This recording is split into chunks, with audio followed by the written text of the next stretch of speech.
سرکار سے وابستہ جو انسان نہیں ہے وہ لاکھ پڑھے کلمہ مسلمان نہیں ہے۔ جس دل میں نہیں عشق شہنشاہ مدینہ، جس دل میں نہیں عشق شہنشاہ مدینہ، مردہ ہے وہ دل، اس میں کوئی جان نہیں ہے۔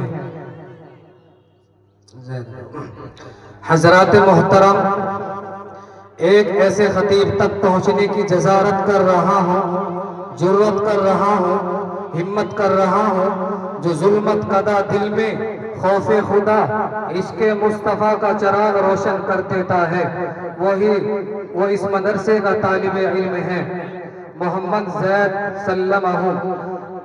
جو مزہ برسات کا چاہو تو ان آنکھوں میں آ بیٹھو، مزہ برسات کا چاہو تو ان آنکھوں میں بیٹھو، سیاہی ہے سفیدی ہے شفق ابر بارہ ہے، کہ دلوں میں جوستجو بڑھتی ہے اور تنویر ہوتی ہے، کہ دلوں میں جوستجو بڑھتی ہے اور تنویر ہوتی ہے، سبھی مردہ دلوں میں زندگی تحریر ہوتی ہے۔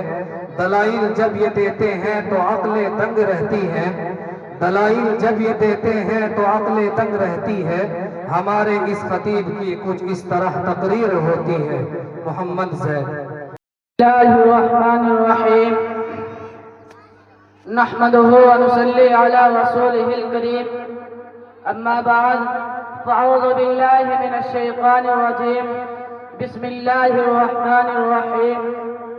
لبوں پر سجا کر ہر آیت قرآن نکلے ہیں، لبوں پر سجا کر ہر آیت قرآن نکلے ہیں، وطن پر مرنے مٹنے کے لیے ارمان نکلے ہیں۔ زمانہ غرطلہ ہے جان لینے پر تو کیا ڈرنا، زمانہ غرطلہ ہے جان لینے پر تو کیا ڈرنا، ہتھیلی پر سجا کر ہم بھی اپنی جان نکلے ہیں۔ معزز استاد گرام، محترم مہمان گرامی اور میرے عزیز بھائیوں اور بہنوں، السلام علیکم ورحمۃ اللہ وبرکاتہ۔ آج ہم سب یہاں 26 جنوری کے اس عظیم اور یادگار دن پر جمع ہوئے ہیں، جسے ہم یوم جمہوریہ کہتے ہیں۔ عزیز دوستو، یہ دن ہماری قومی تاریخ کا نہایت اہم دن ہے، کیونکہ 26 جنوری 1950 عیسوی کو ہمارے ملک میں آئین نافذ ہوا اور ہندوستان ایک مکمل جمہوری ریاست بنا۔ جمہوریت کا مطلب یہ ہے کہ ملک کی باغ ڈور کسی ایک شخص کے ہاتھ میں نہیں، بلکہ قانون اور علم کے ہاتھوں میں ہوتی ہے، اور عوام کا بولنے، سوچنے اور جاگنے کا حق حاصل ہوتا ہے۔ ہماری آئین نے ہمیں بہت سے حق عطا کیے ہیں، جیسے ظاہری خیال کی آزادی، تعلیم حاصل کرنے کی آزادی، مذہبی آزادی اور سب کے ساتھ برابر کا حق لینے کی آزادی۔ لیکن بھائیوں اور بہنوں، یہ بات ضروری یاد رکھنا ہے کہ حقوق کے ساتھ فرائض بھی ہے۔ ہمارے فرائض کا ہے قانون کی یاد سلاری کرنا، بڑوں کا احترام کرنا، چھوٹوں سے محبت کرنا اور اپنے وطن سے سچی محبت کرنا۔ محترم حضرات، لیکن افسوس ہے کہ آج اتنی قربانیوں کے باوجود ہمیں غدار وطن کہا جا رہا ہے، آج ہمیں ISI کا ایجنٹ کہا جا رہا ہے، آج ہمیں اس مقدس سرزمین سے اٹھایا جا رہا ہے۔ میں پوچھنا چاہتا ہوں ان تعصب پرستوں سے، ان فرقہ پرستوں سے، ان راؤ کے پجاریوں سے کہ بتاؤ، تحریک ریشمی رومال کا بانی کون تھا؟ اسیر مالٹا کون تھا؟ الحال کے ذریعے انگریزوں کو للکارنے والا کون تھا؟ کراچی کی عدالت میں کفن ساتھ لے جانے والا کون تھا؟ اور آزادی کے سربراہوں اور حریت کے متولیوں کو انقلابی ترانہ سرفروشی کی تمنا اب ہمارے دل میں ہے، سرفروشی کی تمنا اب ہمارے دل میں ہے۔ دیکھنا ہے زور کتنا بازو قاتل میں ہے۔ کس نے دیا تھا؟ کیا شیخ الہند کو بھول گئے؟ کیا شیخ الاسلام کو بھول گئے؟ امام الہند مولانا اسد کو بھول گئے؟ کیا عطا اللہ شاہ بخاری کو بھول گئے؟ مجاہد ملت مولانا حفظ الرحمان کو بھول گئے؟ بتاؤ کون تھا سینے سے بر کھائی تھی کس نے گولی؟ کون تھا سینے سے بر کھائی تھی کس نے گولی؟ خون سے کس کے وہاں کھیلی گئی تھی ہولی؟ آج تم کل کی ہر ایک بات بلائے بیٹھے ہو، آج تم کل کی ہر ایک بات بلائے بیٹھے ہو، قصہ خونی کی حکایت بلائے بیٹھے ہو۔ دوستو، یہی وہ شیخ الہند اسیر مالٹا بڑی تحریک ریشمی رومال میں جنہوں نے انگریزوں کے خلاف ایک عالم غیر تحریک چلائی کہ جس سے عقل انسانی حیران رہ جاتا ہے۔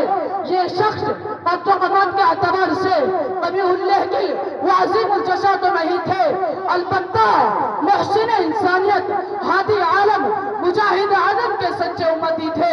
وہ عورت ابو بکر و عمر و عثمان و علی تھے اور اپنے دور کے تمام سیاسی و دین کے امام اور مذہبی رہنما تھے۔ ایک طرف تو آزادی کے جوش و خروش اور جذبہ بلبلہ سے لوگوں کے قلوب کو معمور کر رہے تھے، تو دوسری طرف قال اللہ و قال الرسول کے جمع خوشگوار تشریحان عوام نبوت کو اپنے دستے مبارک سے بھر بھر کر پلا رہے تھے۔ چنانچہ اس تحریک کے لیے کبھی عرب و عطا کے راہوں کو ترک کیا، کبھی روس و افغان کے راہوں کو ناپتے، تو کبھی مالٹا کی جیل کے اندر قیام کرتے، تو کبھی عدالت کے کٹکھڑوں میں کھڑے ہو کر نغمہ آزادی سناتے، کبھی پھانسی کے پھندوں کو چوم کر منزل کا نشان پوچھتے۔ اور غرض اس تحریک کی وجہ سے انگریزوں نے مالٹا کی جیل کے اندر اتنی تکلیف پہنچائی ہے کہ لوگوں کا بیان ہے آخری وقت میں جب آپ کی کمر دیکھی گئی تو سوائے ہڈی کے کچھ نہیں تھا۔ اسی طرح آپ کے شاگرد حضرت شیخ الاسلام نے جب انگریزوں کی فوج میں مسلمانوں کو بھرتی کے حرام ہونے کا فتویٰ اشولہ کیا تو انگریزوں نے آپ پر وارنٹ جاری کیا کہ دیکھتے ہی گولی چلا دی جائے۔